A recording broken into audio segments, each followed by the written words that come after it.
भारतमृत सर्वस्वं विष्णु भक्ताद् विनिश्रितं गीता गंगोदकं पीत्या पुनर्जन्म न विद्यते। महाभारतेर अमृतमय रस যা আস্বাদন করলে পুনর্জন্ম হয় না।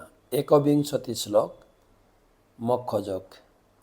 পৃথক তেন তু যজ্ঞানম নানা ভাবান পৃথক বিধান ব্যক্তি সর্বেষু ভূতেষু যজ্ঞানং বিদ্ধি রাজসম। পৃথক তেন তু যজ্ঞানম নানা ভাবান পৃথক বিধান ব্যক্তি সর্বেষু ভূতেষু তজ্ঞানং বিদ্ধি রাজসম। তিন প্রকার জ্ঞানের কথা আলোচনা হচ্ছে। গতকালকে সত্যগুণের জ্ঞানের কথা বলেছি, যেতে বলা হয়েছে সমস্ত জীবের ভিতরে এক অভিন্ন সত্তা দর্শন করা। আজকে বলা হচ্ছে না, যেই জ্ঞানে ভিন্ন ভিন্ন দর্শন হয়, যে জ্ঞানের দ্বারা সমস্ত প্রাণীতে ভিন্ন ভিন্ন ধরনের আত্মা অবস্থিত বলে পৃথক রূপে দর্শন হয়, সেই জ্ঞানকে রাজসিক জ্ঞান। যেরকম মানুষ আলাদা, পশু আলাদা, পাখি আলাদা, জীবজন্তু আলাদা, গাছপালা আলাদা, এইরকম অনুভব করা, এটা প্রকৃত জ্ঞান নয়।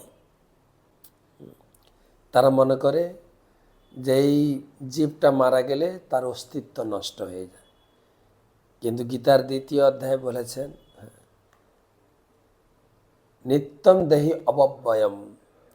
এমন সময় ছিল না, এই সমস্ত রাজারা ছিল না বা থাকবে না, আগেও ছিল, এখনো থাকবে।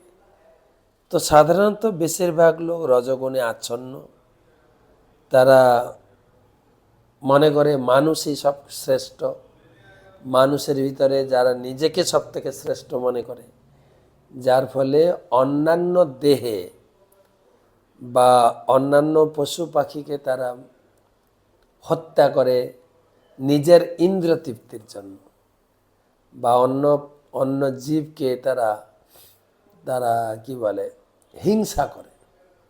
তো এটা রজগুণের। সত্যগুণ ছিল সমস্ত জীবের মধ্যে অভিন্ন আত্মাকে দর্শন করা, আর রজগুণ হচ্ছে সব কিছুকে আলাদা আলাদাভাবে দেখা। এইটা হচ্ছে তফাৎ। তো কালকে আমরা তমগুণ পড়ব।